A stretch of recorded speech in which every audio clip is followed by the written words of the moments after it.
Pastor, voltando aqui para os temas difíceis, né, de difíceis de interpretação, eu queria ler um texto aqui em Mateus 24, no verso 36. Aqui falando da... Ligue sua Bíblia aí também. Ou abra. Abra sua Bíblia aí no celular ou abra sua Bíblia em papel aí. Acompanhe conosco aí a leitura. Mateus 24, verso 36.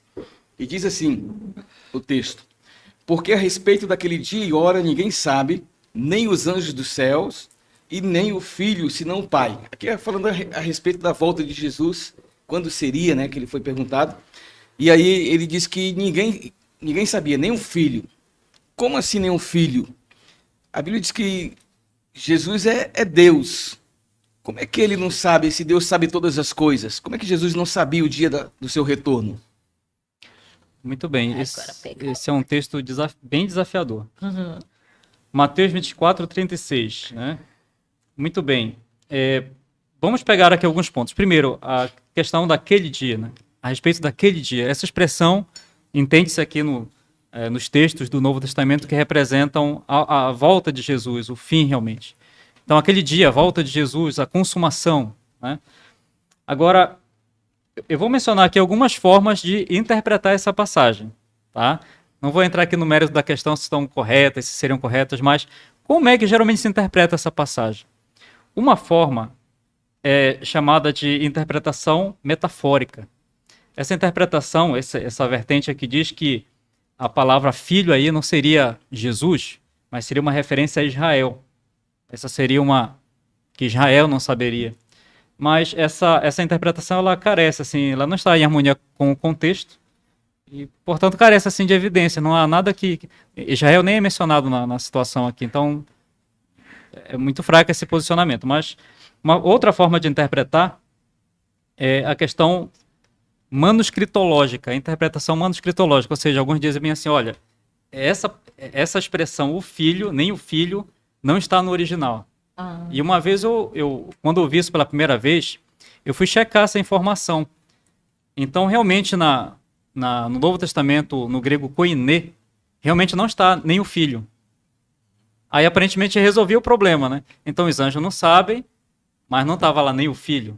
Uhum. Só que daí, o texto paralelo de Mateus, que trata do mesmo assunto, no grego koiné está o texto de Marcos, nem o filho. Então, não resolve isso aí.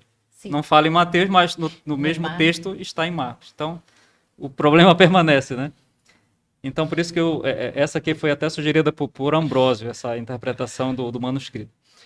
Uma terceira forma é a interpretação semi-onisciência, chamada essa interpretação, que defende que Jesus não era onisciente.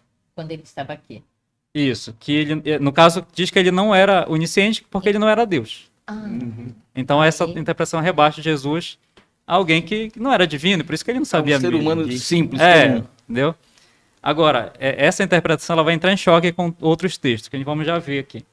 Uma outra forma é chamada interpretação modo de espera, que é como Jesus voluntariamente se limitou quando se tornou homem, e como diz lá em Filipenses 2, né, que ele se esvaziou e tal.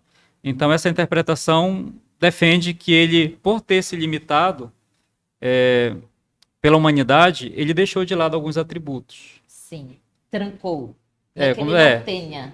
Deixou trancado lá numa não gavetinha. Fez uso. Não vou usar. Então, essa interpretação é muito comum para aqueles que acreditam que ele era Deus. Como ele não sabia? Porque ele se limitou. Então, por exemplo, ele também era onipresente, por ser Deus é onipresente, mas ele estava lá na Galileia, tinha que andar de um lugar para outro. Então, ele se limitou e não fez uso desses atributos. Poderes sobrenaturais. Isso. Essa é uma interpretação que é interessante. Agora, gostei dessa. Agora, existe uma outra forma de interpretar esse texto. E aí? E aqui nós vamos utilizar uma regra da gramática grega para analisar esse texto. Veja só, quando a gente fala assim, Jesus se limitou, então ele era divino, era humano. Sim, ele era 100% Deus. E 100%. Agora, quando a gente entra na questão até onde ele era divino, aí não tem como a gente saber, olha, aquele era humano, aquele era divino, aqui era a parte humana falando. Aí entra numa complicação porque a gente não vai saber fazer essa distinção. Correto. Como as duas naturezas estavam intrinsecamente ligadas, misturadas nele, então não tem como fazer essa visão. Agora vamos lá. Como seria uma proposta dessa interpretação aqui?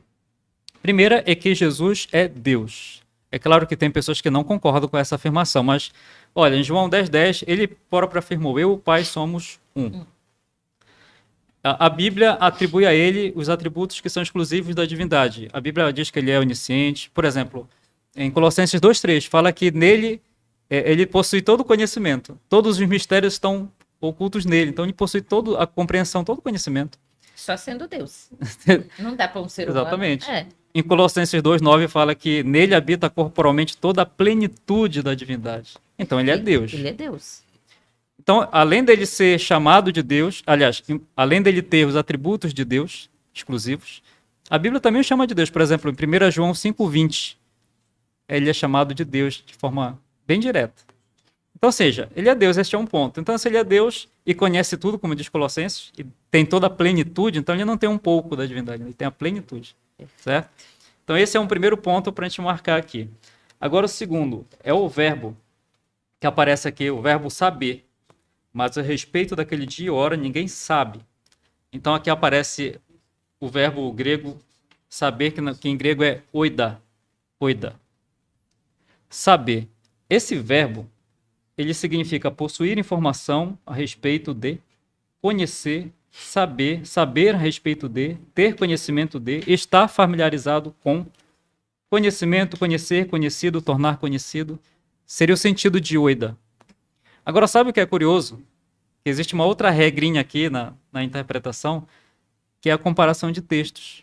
Às vezes, um texto que parece um pouco mais obscuro, ele é esclarecido por outro texto, mais claro. Sim. E esse aqui é um caso interessante. Eu gostaria até que se a gente pudesse acompanhar você em casa também. 1 aos Coríntios 2. 1 aos Coríntios 2. Porque este... Qual verso, pastor? 2, verso 2.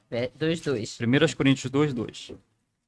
Porque o mesmo verbo que aparece em Mateus, saber, aparece aqui. E a gente tem uma luz aqui interessante. Muito, eu já gostei. Leia aí, irmã, pra gente. Na tradução NVI, né? Certo. Pois decidi não saber de nada enquanto estivesse entre vocês, exceto de Jesus Cristo e este crucificado. Muito bem. Ó, aqui na RA diz, porque decidi nada saber entre vós. É o mesmo verbo que aparece lá em Mateus. Então, saber. No caso aqui, ele está sendo utilizado por Paulo no sentido, ó, resolvi nada saber. Não é que ele não queria saber de nada que havia lá, ou que ele não sabia. Na verdade, o sentido aqui de Paulo, ele está dizendo aqui outras palavras. Decidi nada fazer saber, tornar conhecido entre vocês, a não ser Jesus Cristo e este crucificado. Que é o papel dele. Sim, então aqui o verbo ele é causativo, é tornar conhecido. Entendi. Então, lá em Mateus, o sentido, de acordo com essa explicação desse uso aqui que é feito aqui em Coríntios, é que o texto quer dizer o seguinte, a respeito daquele dia e hora, ninguém fará conhecido, ninguém fará saber, a não ser o Pai. Nem anjos, nem o Filho, exceto o Pai. Agora, pastor, mas isso aí você está inventando. Olha, eu trouxe aqui duas citações de dois eruditos, tá? Da linguística. Sim. Do Novo Testamento. Gosto disso. Então, olha só. Eu vou citar aqui pra gente. Albert Barnes. Ele tem um livro chamado Notas Explicativas e Práticas sobre os Evangelhos, volume 1, na página 399. Albert Barnes. Isso. Ele diz o seguinte: o verbo traduzido como conhecer significa, às vezes, tornar conhecido ou revelar. E é verdade que a palavra, às vezes, tem esse significado como em 1 Coríntios 2:2. Ele confirma essa informação. Vou citar um outro aqui, que é o Alexander Campbell.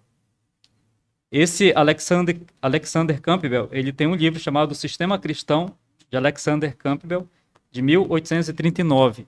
Aí este erudito, ele cita um outro, que é o James McKnight. Então, esse erudito, citando o outro, diz o seguinte, abre aspas, ele diz, McKnight argumenta que o verbo saber é usado aqui como causativo, no sentido hebraico da conjunção rifil, que é tornar conhecido. De Cristo, sua resposta é equivalente a dizer, o Pai o tornará conhecido quando lhe aprouver, mas ele não autorizou homem, anjo ou filho a torná-lo conhecido. Exatamente nesse sentido, Paulo usa o termo saber em 1 Coríntios 2:2. Vim a vós para dar a conhecer o testemunho de Deus, porque nada quero tornar conhecido entre vós, senão a Cristo crucificado. Então veja, o que o sentido é, Deus não autorizou tornar conhecido aquele de hora nem anjos, nem o filho. Agora não significa que os anjos não saibam nada a respeito do assunto, e muito menos o filho. Agora, tem outras passagens que poderíamos ver aqui. Por exemplo, em 1 Tessalonicenses 5, de 1 a 4, fala que o povo de Deus não será pego desprevenido em relação à vinda. Então eles devem saber alguma coisa em relação a essa vinda. E Atos 1:7 fala que o Pai reservou para a sua autoridade exclusiva questão de tempos. Eles perguntam, quando será o tempo? O Pai reservou. Certo. Então, de fato, está reservado para o Pai o revelar o dia e a hora. Mas isso não significa que Jesus não saiba quando é esse dia e essa hora. Ele só não está autorizado a tornar conhecido.